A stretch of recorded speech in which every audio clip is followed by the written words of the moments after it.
Halo semuanya, perkenalkan nama saya Wilson Kurnia Cakra dari Prodi Teknologi Pulp dan Kertas Universitas Riau.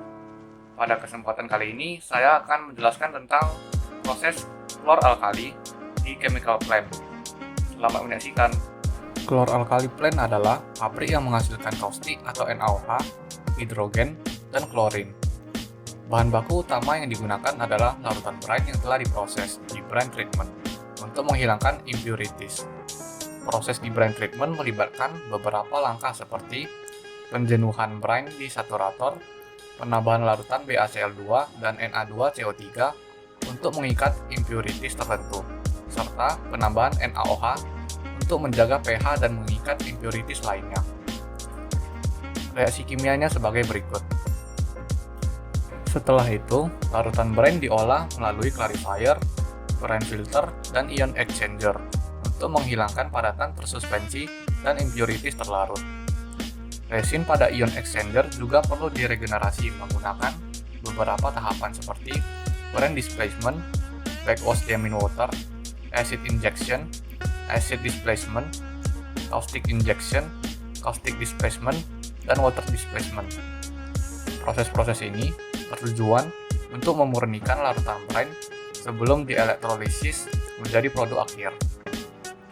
Setelah brine melalui proses eliminasi impurities, larutan brine disimpan di deionized brine tank. Kemudian, brine yang sudah bebas impurities dipompa ke electrolyzer setelah melewati heat exchanger untuk meningkatkan suhu.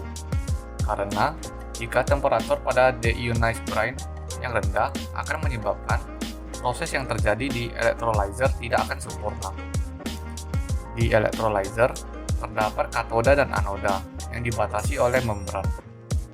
Proses elektrolisis dengan arus listrik akan menghasilkan kaustik dan gas hidrogen di katoda serta weak brine dan gas klorin di anoda.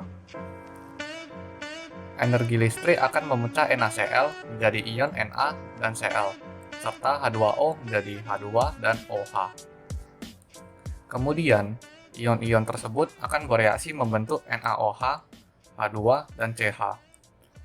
Adapun reaksi kimia yang terjadi yaitu sebagai berikut.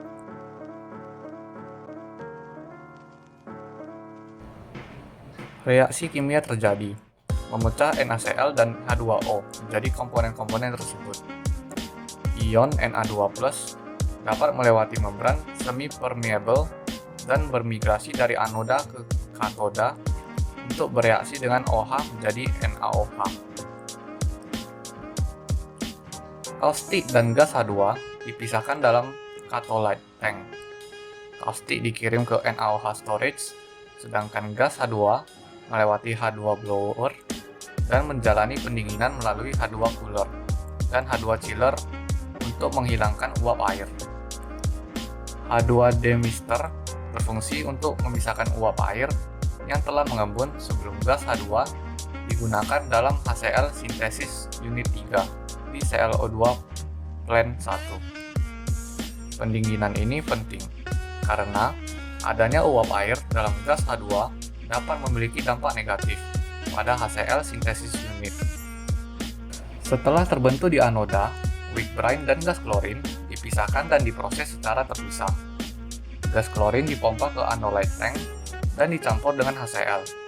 Kemudian dihisap oleh sel 2 blower dan disalurkan ke HCl synthesis unit setelah melewati pressure seal, vacuum seal, Cl2 cooler, Cl2 chiller, dan candle filter. Pressure seal dan vacuum seal menjaga tekanan dan hisapan gas klorin tetap stabil. Sedangkan Cl2 cooler dan Cl2 chiller menurunkan suhu gas klorin untuk mengembunkan uap air yang terkandung di dalamnya. Uap air yang telah mengembun akan tersaring oleh candle filter. Weak brine yang terbentuk di anoda dipompa ke deklorinator dan ditambahkan larutan SO2 dan kaustik.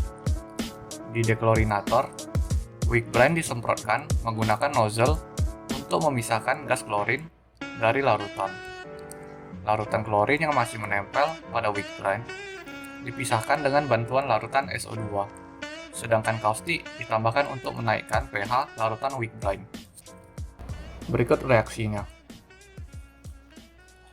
Reaksi kimia yang terjadi melibatkan larutan SO2 dan kaustik membentuk natrium sulfit. Larutan natrium sulfit ini kemudian bereaksi dengan klorin yang masih tersisa, membentuk HCl dan natrium sulfat. Weak brine yang sudah bebas klorin dipompa ke dechlorinated brine tank dan dikembalikan ke saturator. Dengan demikian, proses ini memisahkan gas klorin dan menghilangkan kandungan klorin dari larutan weak brine, menghasilkan HCl dan natrium sulfat sebagai produk sampingan. Sekian video yang dapat saya sampaikan. Mohon maaf jika ada salah kata. Terima kasih dan sampai jumpa kembali.